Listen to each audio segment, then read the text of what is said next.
Carolyn Bessette-Kennedy remains one of the most enigmatic women of the late 20th century, a modern-day icon whose beauty, silence, and tragedy continue to fascinate the public imagination. Remembered as the glamorous wife of John F. Kennedy Jr., she was hailed as the new Jackie, yet seemed to reject the role, even as the world cast her in it. Frozen in time by a life cut short, Carolyn has been mythologized, scrutinized, and misunderstood, praised for her elegance, yet whispered about behind closed doors. To some, she was an unwilling muse trapped in America's most storied dynasty. In this video, we're exploring 50 scandalous and little-known facts about the woman who married into American royalty, but refused to surrender her crown of mystery. You're watching Cultured Elegance. Make sure to like, subscribe, and comment. A Connecticut upbringing with quiet fault lines, Carolyn Jean Bessette was born on January 7, 1966, in White Plains, New York, the youngest of 3 daughters born to William Bessette, an engineer, and Anne Messina, an administrator in the New York City school system. Her parents, Anne and William, divorced in 1974. When Carolyn was 8, her mother took the 3 girls and moved to Greenwich, Connecticut, where she worked for the public school system.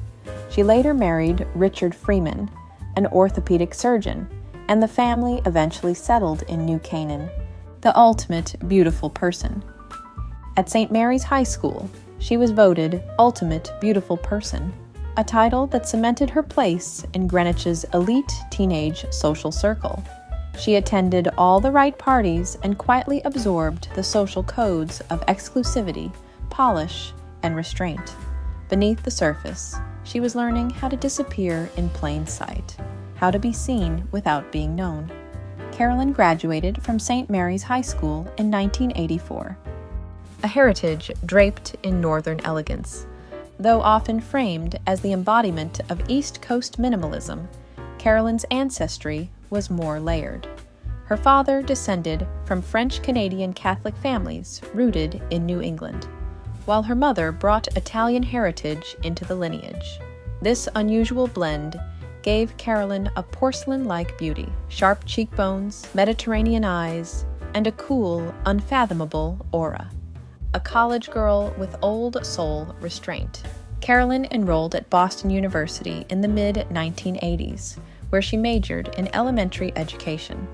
To classmates, she seemed poised but slightly aloof, more polished than most, even at 19.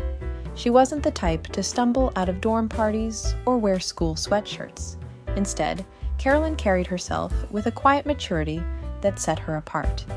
She held part-time jobs at boutiques and worked as a salesgirl in a clothing store on Newbury Street, where her minimalist style and unshakable composure often made more of an impression than the garments themselves.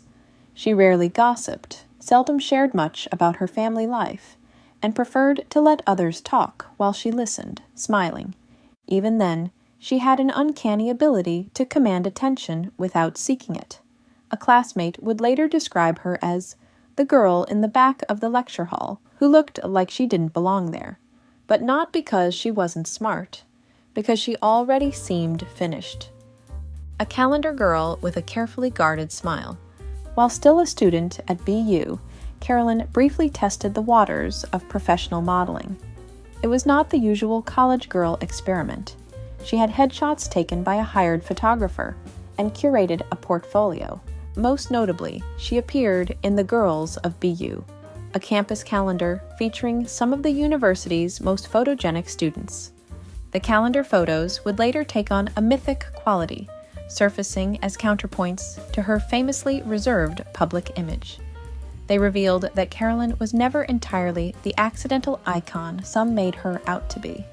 Even in college, she understood that beauty, like privacy, was a kind of currency, and she knew precisely when and how to spend it. A brief campus romance.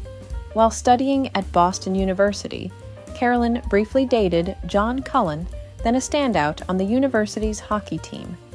Cullen would later go on to play professionally. The relationship was short-lived, and largely private, years before the Kennedy spotlight found her. A calculated rise in the Calvin Klein empire. Carolyn began working at Calvin Klein's Boston boutique, but her innate polish and icy charisma quickly caught the eye of Calvin himself. She was invited to New York and soon climbed the ranks to become director of show productions, a six-figure role overseeing red carpet styling, celebrity relations, and media strategy. She sold millions of dollars worth of clothes. Carolyn quickly graduated to publicist for Klein's high-end collection line, which she developed a reputation for shouting matches with models and underlings. Insiders say she was very demanding and opinionated, and they also say that she was an essential asset to the company. It was a rare position for a woman of her age in a male-dominated industry. And yet, even among designers, models, and stars, Carolyn remained elusive. She made friends in fashion and celebrity circles, but rarely shared personal details. "I just don't like talking about myself," she told a friend. "I'm not that interesting. I'm just an ordinary girl." Carolyn had a real knack for picking up on trends, even before they happened at Calvin Klein. She was also an incredible advertisement for the brand itself, as her style embodied the brand's image of elegant minimalism. Carolyn was often seen smoking cigarettes and enjoying drinks as part of her immersion in New York's vibrant nightlife. She loved dancing and spending late nights with her close-knit circle of girlfriends. A long-held fascination. Some claimed it was one of her long-time goals to be in the Kennedy family and marry JFK Jr. Among those closest to her, some believed that Carolyn had long set her sights on the Kennedy dynasty, and on John F. Kennedy Jr. in particular. Michael Bergen. I was an ex-boyfriend. No big deal. She dated model Michael Bergen, who remembered her as both captivating and unknowable. She loved having the conversation be about the people she was with, and not about herself, he said. You'd sit there realizing you knew absolutely nothing about her, yet she somehow knew everything about you. 7 minutes to chic. Mornings with Carolyn were a minimalist symphony. She leapt out of bed, hopped in the shower, and got dressed all in about 7 minutes flat, Bergen recalled. A simple dress, simple shoes, the tiniest hint of makeup. Everything about her was pared down. She wasn't about noise or flash. She was about beautifully understated elegance, a signature scent, and a secret vanity. Though she rarely talked about beauty, Carolyn had her rituals. She wore Egyptian musk, a soft fragrance that seemed more aura than perfume. Her makeup was quiet but luxurious. MAC lipstick, Bobbi Brown bronzer, Tom Ford products, and a curated collection of high-end hair care tucked discreetly away. Everything about her look was deliberate, yet seemingly effortless. Her way of eating. Former Calvin Klein colleagues and Michael Bergen later recalled her Spartan diet: coffee, grapefruit, and Marlboro Lights. If we had time, Bergen remembered, we'd stop at the little grocery store downstairs for a bagel. She always had the same thing, an everything bagel with all the dough scooped out, smothered in fresh tomatoes. No butter, no cream cheese, nothing but that hollow bagel and those juicy tomatoes. Carolyn had an odd relationship with food. She never thought about it, and she often forgot to eat. But when the food arrived, she could put it away like a regular truck driver. She'd eat what was in front of her, then turn her attention to my plate. And she always ate with her hands. She had this sort of hunt and peck technique. She'd push things around with her fingers and take what she wanted, but she did it with such grace and style that she was able to pull it off. She literally oozed class. She made it look as if eating with her fingers was something she'd studied in finishing school. If she was still hungry after an entire meal of her own, and half of mine, and, amazingly enough, sometimes she was, she'd order mashed potatoes and gravy. It didn't matter where we were. Mashed potatoes were mashed potatoes, and she loved them. She had a weird relationship with beverages, too. She could guzzle an entire bottle of Evian, a large one, in 20 seconds flat. Then she'd order a Snapple iced tea and work on that, and one more after it. She stored food and liquid for long periods of time. The city was her desert. I called her the camel. She behaved as if she didn't know where her next meal was coming from, and the approach worked for her. She looked absolutely fantastic. She walked fast and was efficient. She was known for cutting her mornings down to the wire, rising late, then turning herself out with astonishing speed. She'd leap to her feet like a whirling dervish and shower and dress and fix her hair in her usual 7 minutes flat, said Bergen. "Come on, slowpoke," she'd say. "I'm going to be late for work." She always walked fast. Too fast. I had trouble keeping up, Bergen admitted. Though she loved taxis so much she called herself the Queen of Cabs, Carolyn occasionally took the subway like everyone else. No kisses on the sidewalk. Public affection embarrassed her. When we got to the subway entrance, Bergen recalled, she'd flash that smile of hers, wave goodbye, and off she'd go. No kiss, nothing. No public displays of affection. As far as she was concerned, public displays of any kind were unseemly. Statuesque and impeccable, Carolyn stood at 5 feet 9 inches and wore a size 9.5 shoe. She cultivated her image with a kind of minimalist intensity. Every detail, from the sweep of her bun to the arch of her brow, was deliberate, honed, and controlled. A closet without walls, Michael Bergen's memories of her apartment offered a glimpse into her private world. It was a nice building, but the apartment was unbelievably small, even by New York standards. As you entered, there was a microscopic kitchen to the right, a bathroom to the left, and the rest of the place, maybe 10 or 12 square feet, was home. There were clothes everywhere: skirts, shoes, shirts, dresses, sweaters.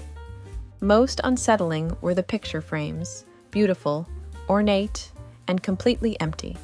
There was something a little eerie about them, Bergen remembered, ghostly even, and they added to the mystery. What was it about Carolyn that made her so cautious about revealing herself? In her relationships, particularly romantic ones, Carolyn exerted intense control. Some called her private, others called her manipulative. According to Bergen, even the most basic emotional exchanges had to be earned. "Why did I have to fight for every tiny shred of information?" he asked. She never volunteered anything. She kept his face on the cover.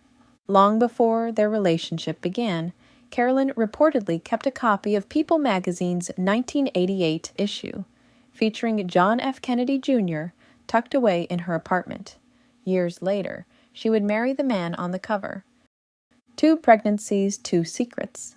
In 1993, while still dating Bergen, Carolyn became pregnant. "I can't have a child," she told him, fighting back tears. "I can't even consider having a child. It has nothing to do with you. I'm just not ready." She had an abortion. Later, she became pregnant again and had a second abortion. Though questions surrounded the timing, Carolyn insisted there was no one else, despite having recently been photographed with John F. Kennedy Jr. at the New York Marathon, brushing it off as friendship. He wanted to keep the baby both times, Bergen later wrote. A proposal she couldn't hear. Michael tried, in his own way, to propose. "We can make this work," he told her. "I love you. We'll manage." But Carolyn shut it down. "Stop saying that," she snapped. "Just stop, please, I beg you." The miscarriage and the question of paternity. In April 1996, Carolyn reportedly suffered a miscarriage, but the paternity was never confirmed. Rumors swirled that it may have been John's. Others speculated it wasn't. A relationship fueled by chemistry and cameras. Carolyn met John F. Kennedy Jr. in 1992, reportedly through mutual connections in the fashion world. Their courtship began in earnest by 1994 and unfolded largely in the glare of relentless paparazzi. Please don't get so close to me. The media dubbed her the New Jackie, a label she loathed and struggled to live up to. A secret ceremony on Cumberland Island. Carolyn and John F. Kennedy Jr. married on September 21, 1996, in an intimate and closely guarded ceremony on Cumberland Island, Georgia. Far from the glare of the public eye and media frenzy, the couple chose privacy over pomp, surrounded by only a handful of close friends and family. Her dress, Carolyn wore a silk crepe wedding dress designed by Narciso Rodriguez, a minimalist masterpiece that would come to define her enduring style. The dress, sleek, understated, and elegant, was as much a statement of her personal aesthetic as it was a bridal gown. The wedding dress was famously sleek and minimalist, but it came with a challenge. The gown's tight construction and absence of a zipper meant Carolyn struggled to get it on, delaying the ceremony by nearly an hour. She didn't believe in exercise. She loathed exercise and once told Michael Bergen, "What's the point?" While she had a cordial relationship with Caroline Kennedy, Carolyn's dynamic with other Kennedy relatives was more strained. Rumors suggested she was seen as aloof, elitist, and unwilling to immerse herself in traditional family rituals. One family insider claimed Carolyn wasn't one of them and didn't want to be. A warning from Rome. After Carolyn's 1996 wedding to John F. Kennedy Jr., a flurry of tabloid whispers resurfaced, suggesting she may have rekindled something, however briefly, with her former boyfriend, model Michael Bergen. The stories weren't true, but they made the rounds in the fashion world, stirring tension and suspicion. One call came from Rome. It was Valentino, the legendary designer and a close friend of Bergen's, and he was livid. The phone rang, Bergen recalled. It was Valentino. He was very worked up. "What is wrong with you?" Valentino sputtered. "Are you crazy? This is the Kennedys, the most powerful family in America. They will disappear you like they disappeared Marilyn Monroe." Michael protested. None of it is true. But Valentino wasn't interested in clarification. "You stay away from that girl," he commanded. "You hear me?" She felt trapped in the Camelot fantasy. Friends recalled Carolyn saying she felt like she'd married into a museum. Public comparisons to Jacqueline Kennedy Onassis were constant, and Carolyn confided that she felt more like a mannequin than a woman. The press fixated on her clothing, her body language, even her fertility, often overlooking the complexity beneath her sleek exterior.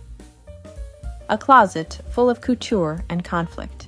Though she favored minimalist fashion, Carolyn's wardrobe reportedly included tens of thousands of dollars worth of high-end designer pieces: Narciso Rodriguez, Yohji Yamamoto, Prada, Versace, Hermes, Calvin Klein.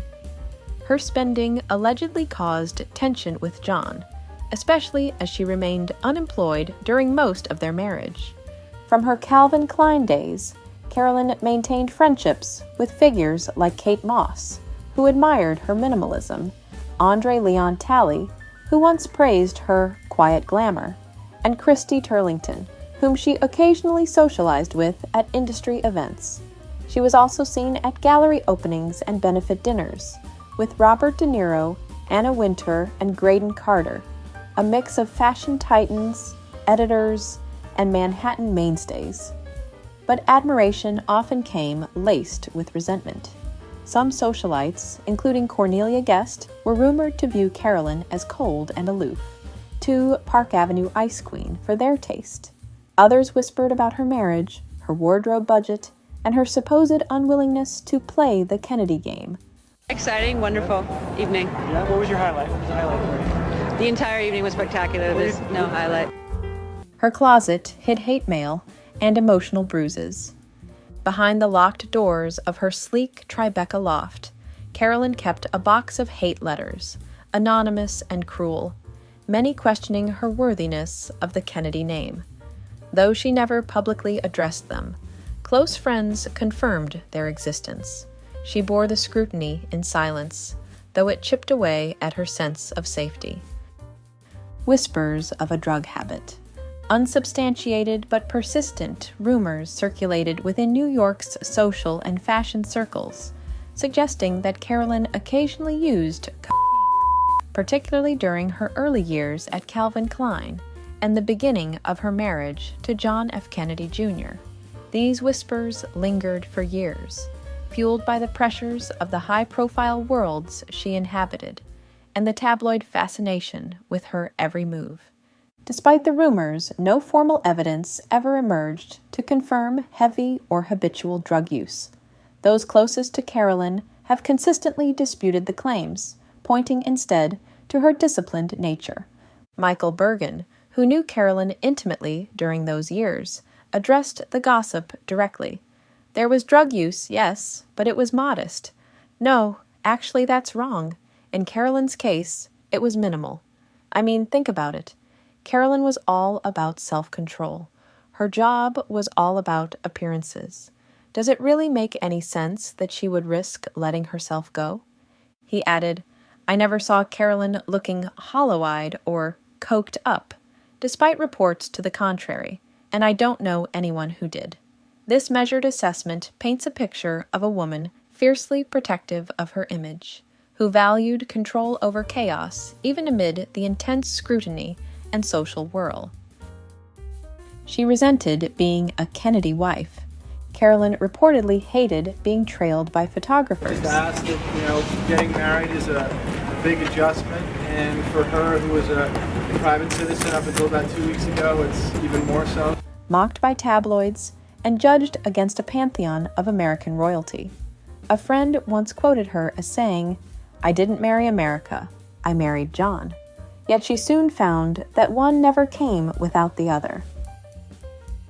An affair behind closed doors. Michael Bergen claimed that he and Carolyn maintained an ongoing intimacy and friendship while she was married to John F. Kennedy Jr. According to Bergen, Carolyn confided in him her doubts about their marriage, telling him, I think John is cheating on me. Some friends suspected Carolyn's immaculate presentation masked deeper insecurities. Rumors swirled that she was emotionally distant, even with John, and that their physical relationship grew strained in the final years. Their lack of children was attributed by some to timing, and by others to emotional distance.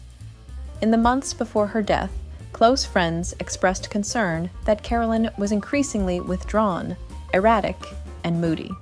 She reportedly canceled social plans, avoided public events, and even stopped answering calls from longtime confidants. Though still deeply tied, John and Carolyn were allegedly discussing separation in the final weeks of their lives. Therapists, friends, and even a brief trial separation had entered the picture. They remained a public couple, but perhaps no longer a private one. The plane ride she dreaded. Carolyn had a long-standing fear of flying, one that intensified after marrying into a family marked by aviation tragedy. Friends said she was white-knuckled before takeoff the night she passed. She was a woman who mastered the art of presence without revealing all her secrets, a timeless figure whose elegance and enigma continue to captivate and inspire. Thank you so much for watching. Be sure to explore my most recommended books on Carolyn Bessette-Kennedy, linked in the description below, and let me know in the comments which fact surprised you the most, or is there one you think I should have included? If you'd like to support the channel, you'll find links to our weekly newsletter and channel membership options also in the description. Don't forget to like, subscribe, and share this video with someone who loves history and elegance. Until next time.